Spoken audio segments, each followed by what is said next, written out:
आपका हिस्ट्री में chapter 1 start हो रहा है, व्हेन, वेयर एंड हाउ, कब, कहाँ और कैसे। तो why do we study history क्यों पढ़ते हैं? You had already studied in previous classes how people lived in ancient and medieval period. तो ये कह रहे हैं कि आपने पुरानी क्लासेस में पढ़ा है कि एंशियंट मतलब बहुत पुराने, मेडिवल मतलब मिडिल एज में लोग कैसे रहते थे। इस बात को जानने के लिए आप हिस्ट्री पढ़ते हैं।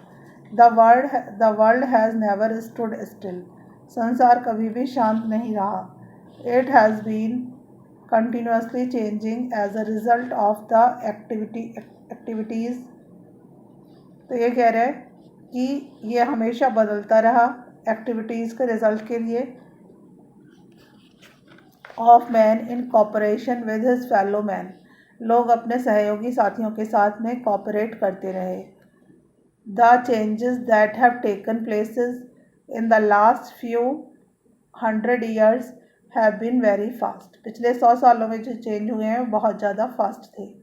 What are these changes that have made our times so different from the earlier times? कौन से ऐसे चेंजेस थे जिन्होंने इस टाइम को पुराने समय से बहुत अलग बनाया है? How and when did they begin and how did they proceed? ये कैसे शुरू हुए, कैसे आगे बढ़े? To be able to understand these changes, in changes को समझने के लिए we shall have to understand the history of the past 2 or 3 centuries. हमें इतिहास पढ़ना पड़ेगा 2 और 3 सेंचुरी पुराना। From the above it is clear that history is very important. ऊपर की बात से ये क्लियर है कि हिस्ट्री बहुत इंपॉर्टेंट है, because it gives us knowledge of different types of changes, क्योंकि हमें अलग अलग तरह के बदलाव का ज्ञान देती है।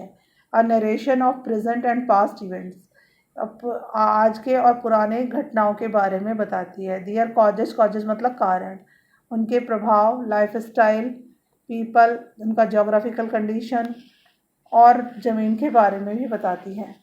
And all the happenings taking place, क्या क्या घटनाएं घटी उसके बारे में भी बताती है। It is a record of past events, ये पुरानी घटनाओं का रिकॉर्ड है। अ स्टोर हाउस ऑफ नॉलेज, ज्ञान का एक सागर है। And a source of wisdom, और ज्ञान का सोर्स है। Modern period in Indian history, भारतीय इतिहास में जो मॉडर्न पीरियड है वो कैसा है? इन India the modern period began in the 18th century, भारत में मॉडर्न पीरियड 18वीं शताब्दी में शुरू हुआ। After the death of the last great Mughal emperor Aurangzeb, किसकी मौत के बाद? सबसे महान मुगल सम्राट औरंगजेब की मौत के बाद। He had left a vast empire, उसने एक बड़ा साम्राज्य छोड़ा। But over the next few decades, लेकिन अगले कुछ सालों में, it has to become much smaller, जो बाद में बहुत छोटा हो गया।